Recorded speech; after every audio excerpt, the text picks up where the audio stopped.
തങ്ങളെ തന്നെ വഷളാക്കുന്നു. അവർക്ക് അയ്യോ കഷ്ടം. അവർ പിറുപിറുപ്പുകാരും തങ്ങളുടെ ഗതിയെക്കുറിച്ച് ആവലാതി പറയുന്നവരുമാകുന്നു. സ്വന്തം മോഹങ്ങളെ അനുസരിച്ച് നടക്കുന്നു. ഇവരോ തങ്ങൾ അറിയാത്തത് എല്ലാം ദുഷിക്കുന്നു. എൻ്റെ ഒരു സുഹൃത്ത് എൻ്റെ ഭവനത്തിൽ വന്നപ്പോൾ അവൻ വന്ന ഒരു ഷോർട്ടസ്റ്റ് റൂട്ടിനെ പറ്റി എന്നോട് സംസാരിച്ചു. അപ്പം ഞാൻ അവനോട് പറഞ്ഞു, അങ്ങനെ ഒരു വഴിയേ ഇല്ല, അങ്ങനെ ഒരു വഴിയെപ്പറ്റി ഞാൻ കേട്ടിട്ടേ ഇല്ല. അവിടെ മിസ്റ്റേക്ക് എൻ്റേതായിരുന്നു. വഴിയെപ്പറ്റി കേട്ടിട്ടില്ലാത്തത് എൻ്റെ തെറ്റായിരുന്നു. അവൻ ആ വഴി കൂടെയാണ് വന്നത്, അത് ഷോർട്ടസ്റ്റ് റൂട്ടുമായിരുന്നു. അറിയില്ലാത്ത ഒരു കാര്യത്തെപ്പറ്റി അങ്ങനെ ഇല്ല എന്ന് വാദിച്ചത് എൻ്റെ ഭാഗത്തെ മിസ്റ്റേക്കാണെന്ന് ഞാനിപ്പോൾ മനസ്സിലാക്കുന്നു. ബുദ്ധിയില്ലാത്ത മൃഗങ്ങളെപ്പോലെ സ്വാഭാവികമായി ഗ്രഹിക്കുന്നവയാലൊക്കെയും തങ്ങളെ തന്നെ വഷളാക്കുന്നു. മൃഗങ്ങൾക്കെല്ലാം സ്വാഭാവികമായ ഒരു ബുദ്ധിയുണ്ട്. പക്ഷികൾ കൂടുകൂട്ടുന്നത് എത്ര ഭംഗിയായാണ്. നായ തൻ്റെ യജമാനനോട് സ്നേഹം കാണിക്കുന്നു, വിശ്വസ്തത കാണിക്കുന്നു. എന്നാൽ മനുഷ്യൻ അങ്ങനെയല്ല.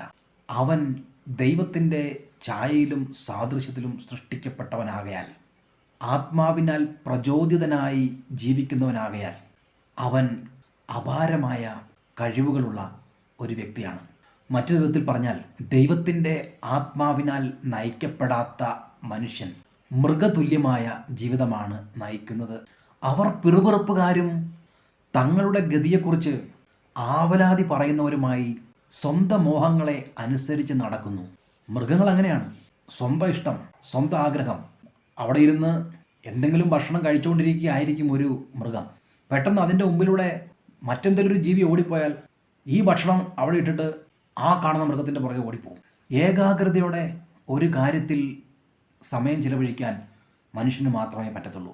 കാരണം സ്വന്തം മോഹങ്ങൾ ആകർഷിക്കുന്നതിൻ്റെ പുറകെ പോയി ജീവിക്കുന്ന മനുഷ്യൻ മൃഗതുല്യനാണ്. ദൈവത്തിൻ്റെ ആത്മാവിനാൽ ചലിപ്പിക്കപ്പെടുന്നവരാകയാൽ നമുക്ക് നമ്മുടെ പ്രവൃത്തികളെപ്പറ്റി, നമ്മുടെ ജീവിതയാത്രയെപ്പറ്റി ആവലാതി പറയേണ്ട ആവശ്യമേ ഇല്ല. നാം ചെയ്യുന്ന കാര്യങ്ങളെല്ലാം ഫലിക്കും. നമ്മുടെ പാത അനുഗ്രഹത്തിൻ്റെ പാതയായിരിക്കും. നമ്മുടെ പ്രവൃത്തികൾ വിജയത്തിൻ്റെതായിരിക്കും. കാരണം നമ്മിൽ ആവസിക്കുന്ന പരിശുദ്ധാത്മാവ് ദൈവിക നിലവാരത്തിലാണ് നമ്മളെ നടത്തുന്നത്. മൃഗതുല്യമായി അധമവികാരങ്ങൾക്ക് അടിമപ്പെട്ട് സ്വന്തം രാഗമോഹങ്ങളിൽ ഉഴന്ന് ജീവിക്കുന്ന ഒരു ജീവിത രീതിയിൽ നിന്നും നമുക്ക് മാറാൻ കഴിയും.